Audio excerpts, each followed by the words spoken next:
বাইতুল মুকাররমে মারামারির ঘটনা ঘটেছে। জাতীয় মসজিদে জোর করে খতিব হওয়া কি ইসলাম সমর্থন করে? ইন্না লিল্লাহ। নতুন সংবাদ, বাইতুল মুকাররমে যদি আজকে জুমার সময় মারামারি হয়ে থাকে, আমরা জানি না কি ঘটেছে।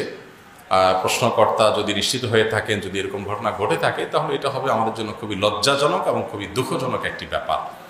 যারাই এখানে মারামারির পরিবেশ তৈরি করেছে, তারাই ইসলামী দৃষ্টিকোণ থেকে মসজিদের সম্মানহানি করেছে, মসজিদের মর্যাদা নষ্ট করেছে।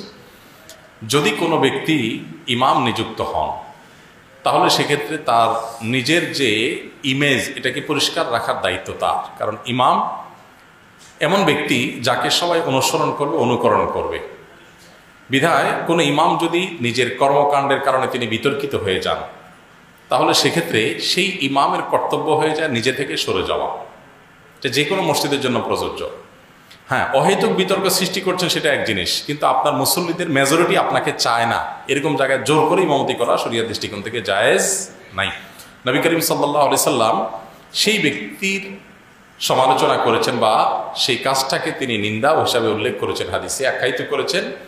যদি কোনো ব্যক্তি ইমামতি করেন অথচ তার মুসল্লিরা তার উপরে কারিহ বা নাখোশ, মুসল্লিরা তাকে চায় না, তারপরে তিনি জোর করে ইমামতি করতে চান, এই ইমাম কখনো ভালো মানুষ হতে পারে না এবং এই কাজটা কখনো ভালো কাজ হতে পারে না। নবী করিম সাল্লাল্লাহু আলাইহি ওয়াসাল্লামের হাদিসে এই কাজটি খারাপ হওয়ার ব্যাপারে আলোচনা হয়েছে। অতএব এই রকম পরিস্থিতিতে জোর করে আমাকে ইমামতি করতে হবে, খতিব করতে হবে, এটা একেবারেই ন্যাক্কারজনক। এবং বিশেষ করে জাতীয় মসজিদের মতো জায়গা, যেখানে আসলে গোটা দেশের মানুষ যেটার দিকে তাকিয়ে থাকে, যেখান থেকে শেখার চেষ্টা করে, সেখানে এরকম ঘটনা যদি হয়ে থাকে, সেটা খুবই দুঃখজনক এবং মনোবিপ্রেত ঘটনা। এরকম হওয়া উচিত না।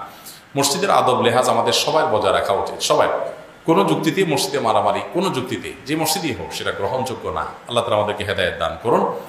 আর ইমাম সাহেব, খতিব সাহেব হিসাবে যারাই দায়িত্বপ্রাপ্ত হবেন, তারা বিতর্কের ঊর্ধ্বে থাকার চেষ্টা করবেন। হ্যাঁ, মানুষ হিসাবে কেউ বিতর্কের ঊর্ধ্বে উঠে যাবেন না, ভুল আমাদের হতে পারে।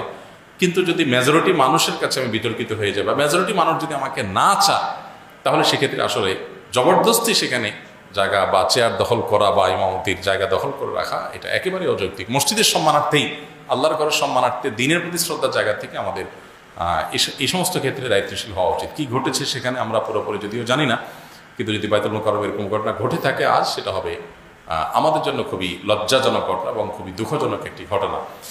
কিছু কিছু মানুষ, কিছু কিছু পদ, এগুলোতে যদি আমরা সচেতন সতর্ক না হই, আমি যদি কোনো প্রচলিত রাজনৈতিক দলের কোনো একটা, যেখানে বিতর্ক আছে, যেটা নিয়ে এদেশে দ্বন্দ্ব আছে, চিরন্তন দ্বন্দ্ব এদেশে অব্যাহত, কোনো একটা দলের অনুসারী, আমি খুল্লম খোলা সে দল অনুসরণ করেছি, অথচ আমি আবার সবার ইমামতি করতে চাই, তাহলে সেক্ষেত্রে মানুষজন যদি অন্তত সেটাকে ভালোভাবে না নেয়, তো আমি ব্যক্তিগতভাবে মনে করি যে এটা আসলে ধরে রাখা উচিত না। এখানে দায়িত্বশীলতার জায়গা আছে। আবার যদি লোকজন সাথে নিয়ে এসে, ক্যাডার নিয়ে এসে, অনেক মসজিদে এরকম হওয়া যায়, সাথে ক্যাডার নিয়ে আসলাম, এনে মসজিদ দখল করলাম, খুবই লজ্জাজনক অধ্যায় এটা।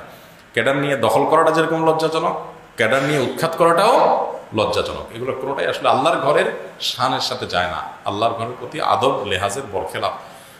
আমরা এই ধরনের ঘটনা যদি ঘটে থাকে, তাহলে আমার মনে হয় খুব নিকৃষ্ট একটা উদাহরণ তৈরি হলো বাংলাদেশে। আল্লাহ তাআলা আমাদেরকে হেফাজত করুন। এর সাথে যারা জড়িত আছে তাদের সবাইকে আইনের আওতায়, বিচারের আওতায় আনা উচিত। যে আল্লাহর ঘরের সম্মানহানি, জাতীয় মসজিদে বিশৃঙ্খলা সৃষ্টি, এটা কোনোভাবে গ্রহণযোগ্য হতে পারে না। দলবল নিয়ে, আপনি লোকবল নিয়ে, ক্যাডার বাহিনী নিয়ে এসে মাস্তানি করবেন, এই মাস্তানির জায়গা অন্তত আল্লাহর ঘর না। আল্লাহর ঘরে এরকম মাস্তানি কোনো